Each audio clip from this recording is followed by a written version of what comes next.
Nathalie Roy a acheté sa résidence en 2010. Ce n'est que 24 heures avant de passer chez le notaire qu'un voisin l'a avisé que 600 plants de marijuana avaient été saisis un an plus tôt à cette adresse. J'aurais aimé ça être au courant de ce qui s'était passé ici parce que tous mes voisins le savaient, excepté moi. Un inspecteur embauché aux frais du vendeur constate rapidement qu'il y a de la moisissure au grenier et qu'il faut désinfecter la maison. Ça avait tout été camouflé, les murs avaient été peinturés, les planchers flottants avaient été changés.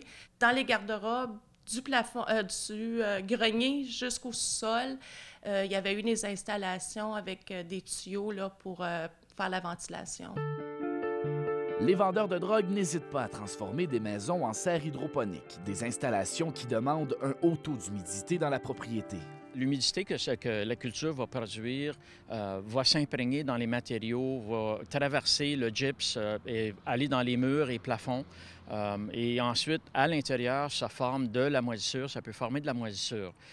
Même si la maison, par après, est désinfectée, décontaminée et qu'on fait des tests d'air, la moisissure reste à l'intérieur des parois, reste à l'intérieur des cavités. Martin Fournel de la police de la MRC-des-Collines a participé à plusieurs perquisitions de drogue. Dans bien des cas, les résidences sont très endommagées. De ce que je peux me rappeler, une résidence que nos policiers avaient fait une perquisition à Kentley il y a plusieurs années.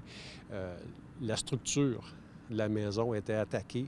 Même le toit, je vous dirais, même à l'extérieur, on pouvait constater là, que ça dégoulinait noir sur les murs extérieurs. Certainement qu'il y a des gens qui ont acheté de ces maisons-là au cours des dernières années qui ne l'ont pas su ou qui l'ont su simplement après. Et je vous dirais que ça doit avoir un effet néfaste sur la santé. La moisissure qui se crée comporte des risques et le conseil des inspecteurs est très clair. Ma recommandation, c'est définitivement de ne pas acheter ça. Saviez-vous que votre maison avait déjà servi pour la culture de cannabis? Nous avons contacté plusieurs nouveaux propriétaires qui ont acheté une résidence qui avait fait l'objet d'une perquisition de plusieurs plants de cannabis ces dernières années.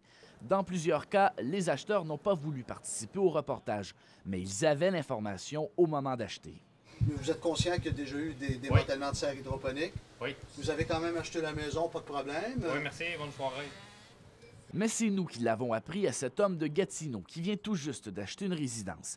Une maison qui pouvait accueillir de 100 à 300 plants de cannabis. Je n'aurais pas acheté une propriété sachant le passé ou l'historique. C'est sûr que je vais procéder à l'inspection à certains endroits de la maison, m'assurer qu'il n'y ait pas de traces, soit d'humidité ou de moisissure. C'est une information qui n'empêcherait peut-être pas la vente, mais qui est d'une importance capitale. Ça aurait peut-être pu influencer plus que le prix d'achat. Maintenant, si moi je la mets à vendre, j'ai pas le choix, il faut que je la déclare.